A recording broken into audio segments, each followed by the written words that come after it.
નમસ્કાર મિત્રો, હાર્દિક સ્વાગત છે તમારું આપણી YouTube channel mister Vijay info and એજ્યુકેશનમાં। તો મિત્રો, હવે 2025-26 નાણાકીય વર્ષ પૂરું થતાં હવે નવું નાણાકીય વર્ષ શરૂ થઈ ગયું છે, જે 2026-27 નાણાકીય વર્ષ શરૂ થયું છે। તો મિત્રો, તે પ્રમાણે હવે કર્મચારીઓ, પેન્શનરો, મહિલાઓ, કંપનીમાં કામ કરતા કર્મચારીઓ અને વરિષ્ઠ નાગરિકો માટે જે તેમના પેન્શન પગાર મળે છે તેના માટે નવા લેબર કોડ જાહેર કરવામાં આવ્યા છે અને 44 શ્રમ કાયદાઓનો અમલ થયો છે। તો મિત્રો, કર્મચારીઓના પગારમાં કેટલો વધારો થશે, મહિલાઓને મળતી સહાયમાં કેટલો વધારો થશે, કંપનીમાં કામ કરતા કર્મચારીઓ જેમ કે આઉટસોર્સિંગમાં કામ કરતા કર્મચારીઓ અને 44 શ્રમ કાયદાઓનો અમલ કેવી રીતે કરવામાં આવ્યો છે અને વરિષ્ઠ નાગરિકોને પેન્શન અને તેમને મળતા લાભો નવા લેબર કોડ મુજબ કયા નિયમ હેઠળ કયા પગાર પેન્શનમાં વધારો થશે તેની તમામ વાત મિત્રો આજે આપણે કરવી છે। તો મિત્રો, 1 એપ્રિલ 2026થી નવા નિયમ લાગુ થવાના છે અને પેન્શન અને પગારમાં પણ નવો વધારો જાહેર કરવામાં આવશે। તો મિત્રો, તેમાં આપણે વિગતવાર વાત કરીએ તો મિત્રો, તેમાં લેબર કોડ 2026 દેશભરના લાખો કર્મચારીઓ અને કંપનીઓ માટે 1 એપ્રિલ 2026થી મહત્વપૂર્ણ બદલાવો આવી રહ્યા છે। નવા શ્રમ કાયદા સાથે કામ કરતી પદ્ધતિઓ અને કર્મચારીઓના અધિકારોમાં મોટા ફેરફાર જોવા મળશે અને મિત્રો, 1 એપ્રિલ 2026થી કેન્દ્ર સરકાર દ્વારા નવા શ્રમ સંહિતાઓ અમલમાં મૂકવામાં આવી રહી છે, જે કર્મચારીઓના પગાર, કામના કલાકો, ઓવરટાઈમ અને સામાજિક સુરક્ષા સાથે જોડાયેલા નિયમોમાં વ્યાપક ફેરફાર લાવશે। સરકારે ચારેય શ્રમ સંહિતાઓ માટેના નિયમોને લગભગ અંતિમ સ્વરૂપ આપી દીધું છે, જેના કારણે દેશભરના લાખો કર્મચારીઓ અને કર્મચારી દાતાઓના તેની સીધી અસર પડવા જઈ રહી છે।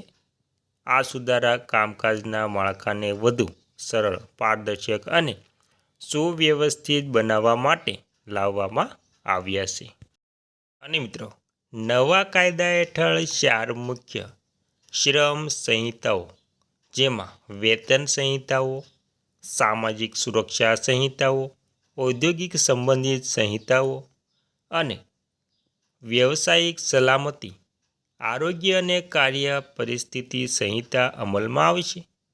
આ સંહિતાઓનો મુખ્ય ઉદ્દેશ 44 જુદા જુદા શ્રમ કાયદાઓને એક સરળ અને સંકલિત માળખામાં ગોઠવવાનો છે। સરકારે નવેમ્બર 2025માં આ સંહિતાઓને સૂચિત કર્યા બાદ જનમત માટે ડ્રાફ્ટ નિયમો જાહેર કર્યા હતા અને પ્રાપ્ત સૂચનાઓને આધારે હવે અંતિમ નિયમો તૈયાર કરવામાં આવ્યા છે।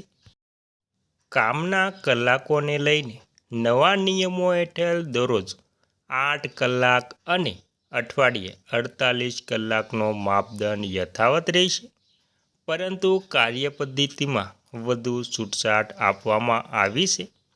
કંપનીઓ હવે કામના કલાકોને સુગમતાથી ગોઠવી શકશે અને જરૂરિયાત મુજબ ઓવરટાઈમની સુવિધા પણ ઉપલબ્ધ રહેશે। આ વ્યવસ્થા આંતરરાષ્ટ્રીય શ્રમ ધોરણને અનુરૂપ છે, જે કર્મચારીઓ અને નોકરીદાતાઓને બંને માટે લાભદાયી સાબિત થશે અને મિત્રો, સામાજિક સુરક્ષાના ક્ષેત્રમાં પણ આ કાયદા મહત્વપૂર્ણ પરિવર્તન લાવશે। સરકારનો લક્ષ્ય માર્ચ 2026 સુધીમાં લગભગ 100 કરોડ કાયદાઓને સામાજિક સુરક્ષા હેઠળ આવરી લેવાનો છે। અત્યાર સુધીમાં આશરે 94 કરોડ લોકો આ લાભ હેઠળ આવી શક્યા છે। ખાસ કરીને અસંગઠિત ક્ષેત્રના કામદારો, ગીગ વર્કર્સ અને સ્વરોજગાર ધરાવતા લોકો માટે આ કાયદા વધુ સુરક્ષા અને લાભો લાવશે। નવા શ્રમ કાયદાઓમાં મહિલાઓ અને વરિષ્ઠ કર્મચારીઓ માટે ખાસ જોગવાઈઓ પણ કરવામાં આવી છે. હવે તમામ કર્મચારીઓને નિમણૂક પત્ર આપવું ફરજિયાત બનશે અને સમાન કામ માટે સમાન પગારની જોગવાઈ લાગુ થશે. મહિલાઓને સલામતીના પૂરતા પગલાં સાથે તમામ શિફ્ટમાં કામ કરવાની મંજૂરી મળશે, જ્યારે 40 વર્ષથી વધુ ઉંમરના કર્મચારીઓને દર વર્ષે મફત આરોગ્ય તપાસનો લાભ મળશે. આ તમામ ફેરફારો કામદારોના હકોને મજબૂત બનાવવા અને કામકાજના માહોલને વધુ સુરક્ષિત બનાવવા માટે મહત્વપૂર્ણ પગલાં તરીકે જોવામાં આવી રહ્યા છે. મિત્રો,